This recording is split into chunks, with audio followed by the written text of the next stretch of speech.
Do what thou wilt shall be the whole of the law. This is David Shoemaker, and I'd like to welcome you to Living Thelema.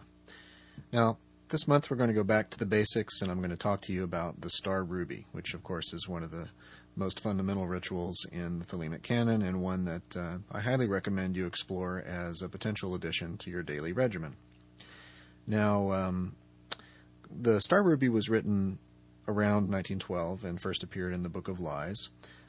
As you may know, it was chapter 25 in the Book of Lies, and this is kind of a Kabbalistic clue as to its meaning, since the pentagram refers to the number 5, and 5 times 5 is 25, of course, and so, as Crowley talks about in several places, that's the reason for the enumeration of the chapter.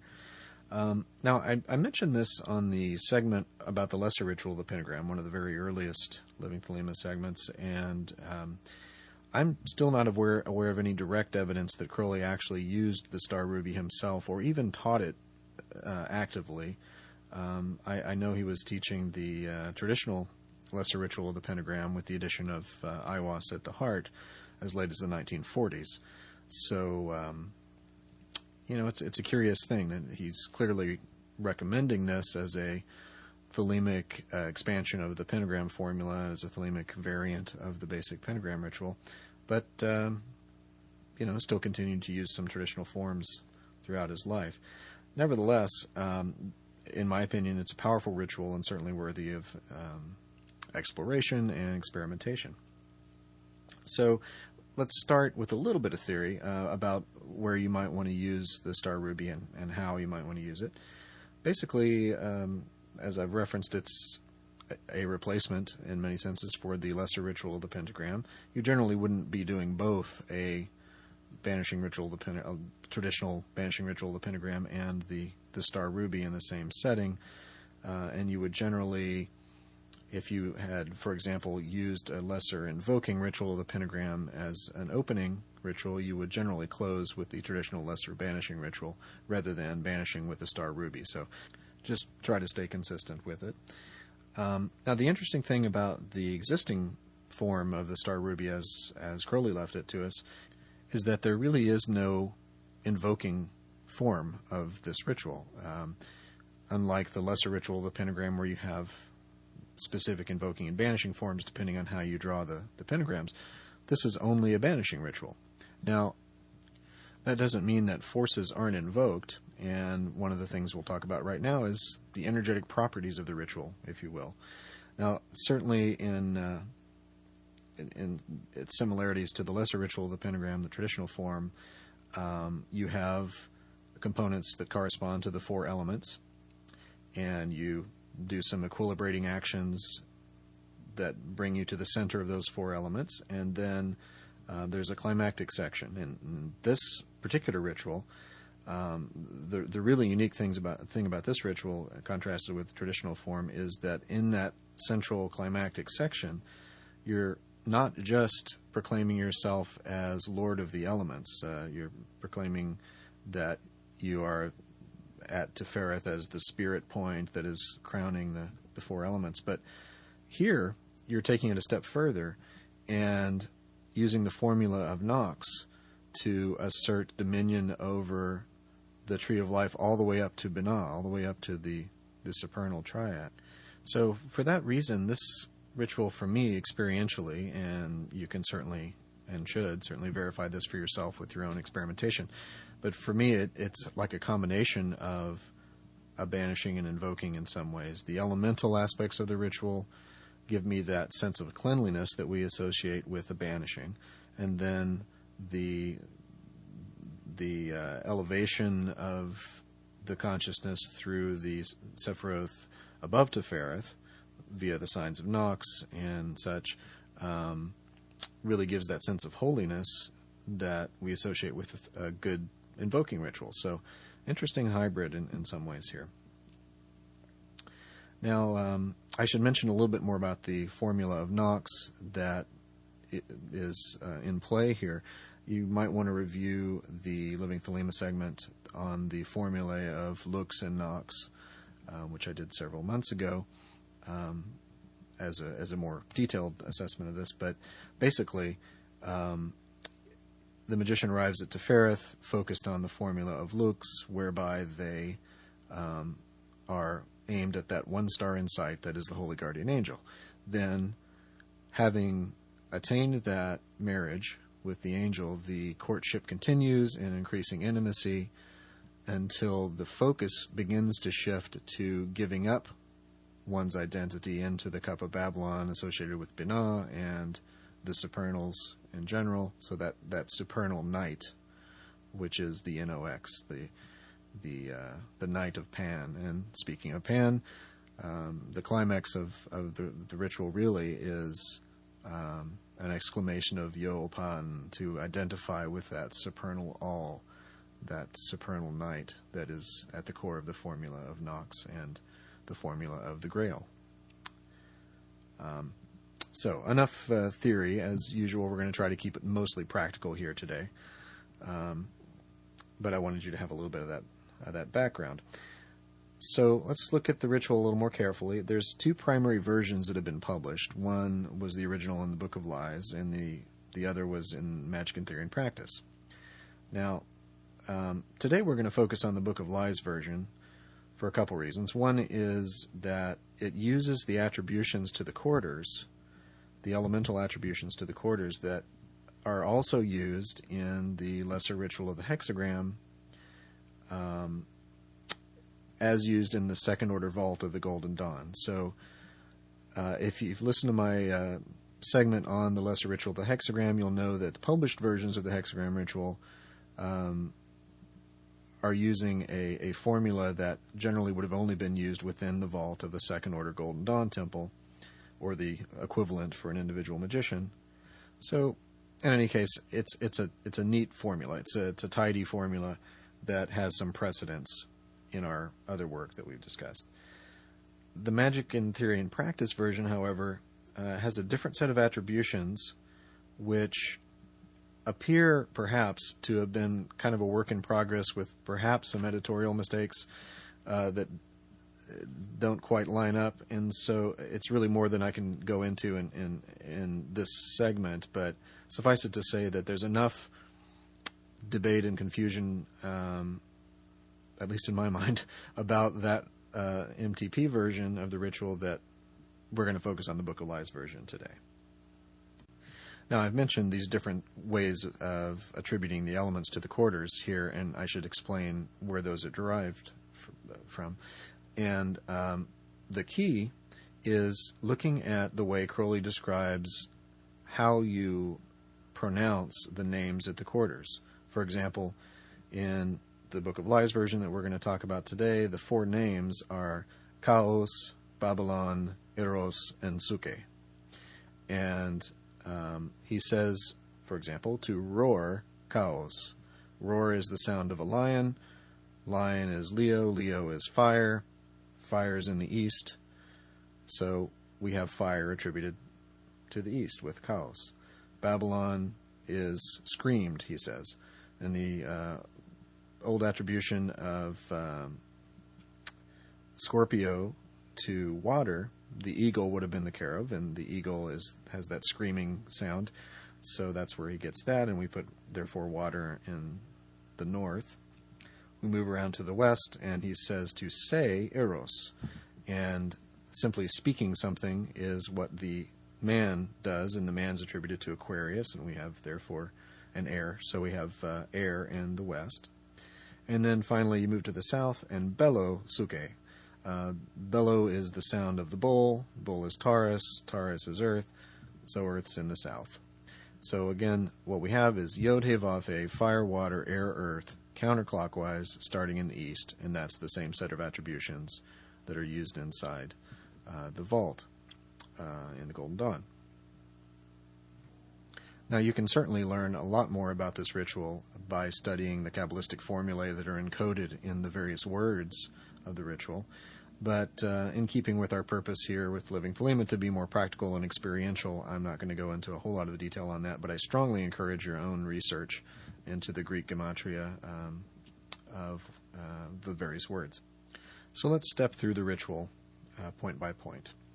First instruction is facing east in the center, draw deep, deep, deep thy breath, closing thy mouth with thy right forefinger pressed against thy lower lip. Now, this is the sign of silence, one variant of it anyway, and the sign of Harpocrates. Anytime you give this sign, as I said in the segment on Liber Resh, anytime you give this sign is an opportunity for you to assume the God form of Harpocrates and seal the aura, strengthen the body of light, really, as Crowley has sometimes said, become the Kabbalistic zero. This is really a chance to center yourself before doing anything else. Okay? Then the next instruction is dashing down the hand with the great sweep back and out, expelling forcibly thy breath, cry, Apopontos kakodaimenos. And essentially you're exclaiming with this gesture that all of the distracting, dispersive forces that may be present in the room or in your psyche go away. It's roughly equivalent to the Hekas Hekas Este Bebeloi that you might have heard from the Golden Dawn and things like that. The next instruction is with the same forefinger, meaning the right forefinger, touch thy forehead and say, Soy. Thy member, in other words the genitals, and say, O Phale. Thy right shoulder and say, Iskoros. Thy left shoulder and say, Eucharistos. Then clasp thine hands, locking the fingers, and cry, Iao. As with the standard lesser ritual of the pentagram, here's an opportunity for you to really center yourself experientially in that cross that you're drawing on your body. Climaxing with holding your clasped hands over the heart with Iao, and imagining that's the center of that cross. You're going to recapitulate the fourfold balancing when you go to the quarters with the elements, but here's the first place that you kind of formulate it. Next, you go to the east.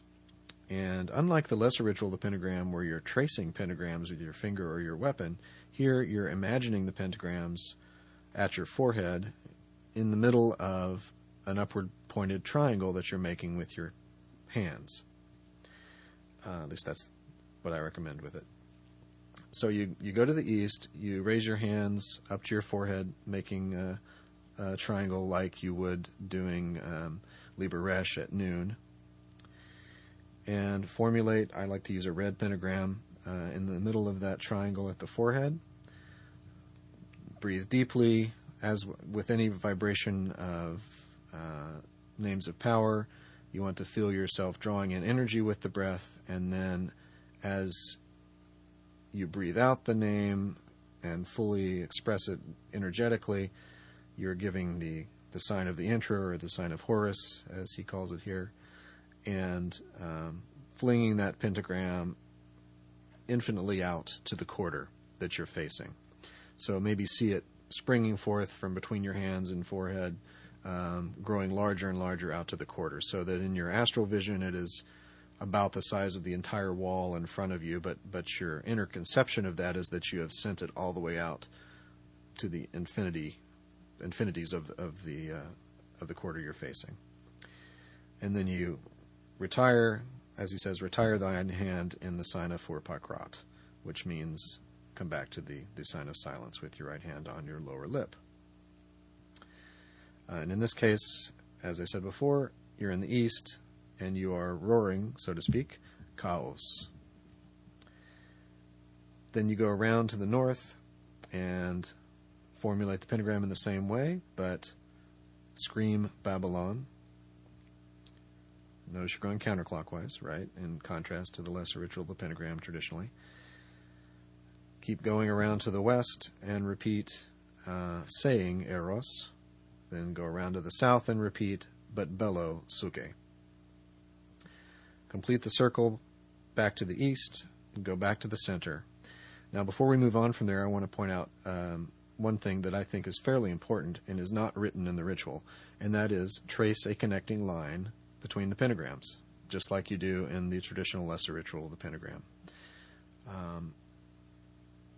Experiment and see what you feel about it. But I feel a lot better doing this ritual with the connecting line in the sense of the strength of the circle that I'm making. It would feel just as strange to do the lesser ritual, the pentagram, in the traditional form, and not do a connecting circle. So I recommend it. So you've completed the circuit of the quarters, you've come back to the center, and the next instruction is to raise thy voice in the paean,